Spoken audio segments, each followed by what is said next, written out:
Maoist division committee కార్యదర్శి Mandar Reuben alias Kannappa పోలీసుల ఎదుట లొంగిపోయాడు.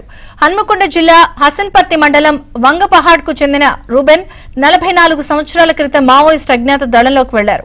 రూబెన్ పలు ఎన్కౌంటర్లలో పాల్గొన్నాడని, సీనియర్ డివిజన్ కమిటీ కార్యదర్శి వరకు ఎదిగాడని వరంగల్ సిపి సన్ప్రీత్ సింగ్ తెలిపారు. రూబెన్ కు 8 లక్షల రివార్డును సిపి అందజేశారు. మావోయిస్టులు జనజీవన స్రవంతిలో కలవాలని సిపి సూచించారు. మందా రూబెన్ ఎలియాస్ కన్నన్న, అక్కడ పార్టీలో కన్నన్న లేకపోతే మంగన్న లేకపోతే సురేష్ అని అట్లా పిలుస్తారు.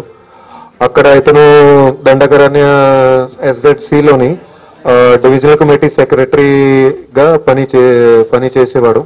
సో దాదాపు 44 సంవత్సరాల నుంచి అక్కడ ఇతను పని చేస్తూ ఇప్పుడు తెలంగాణ ప్రభుత్వం ద్వారా అట్లాగే తెలంగాణ పోలీస్ ద్వారా ఎవరైతే అండర్ గ్రౌండ్ లో నక్సలైట్స్ మావోయిస్ట్ ఉన్నారో వాళ్ళకి రీహాబిలిటేషన్ అట్లాగే వాళ్ళ సరెండర్ అయిన తర్వాత బెనిఫిట్స్ అన్నిటికీ అట్రాక్ట్ అయ్యి ఇప్పుడు ఇతను సరెండర్ కోసం మన దగ్గరికి వచ్చిండు. మావోయిస్ట్ ఐడియాలజీ మీరు అందరు కూడా చూస్తున్నారు, అది టోటలీ ఆల్మోస్ట్ ఖతం లాగానే అయిపోయింది. సో దాంట్లో ఇప్పుడు ఉన్న యువకులు వాళ్ళు కూడా ఎవరు కూడా వాటికి పోవట్లేదు, ఎందుకంటే అందరికీ తెలిసిపోయింది దట్ ఐడియాలజీ తరఫు నుంచి ఏమి కూడా లాభాలు ఏం లేవు.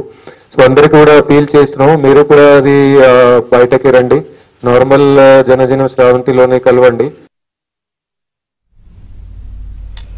మావోయిస్టు పార్టీలో విభేదాలున్నాయని, ఎవరికి వారుగా కమిటీలు పెట్టారని మాజీ మావోయిస్టు రూబెన్ తెలిపాడు. దళాలలో విభేదాలు ఉండి వాళ్ళంతా ఈ భూపతి వాళ్ళంతా అలాగలాగా కమిటీలు పెట్టి వాళ్ళను అలాగ చేస్తున్నాను. అందుకోసం వాళ్ళను నేను సమస్య చేయలే, అందుకోసం నేను రిట్రీట్ అయినా. రిట్రీట్ అయ్యి ఇక మా జాబిన జీవితంలో ఒకటి నేను బతకాలని, ఇక గవర్నమెంట్ నేను సరెండర్ రాసిని బతుకుతానని ఇక్కడ వచ్చిన.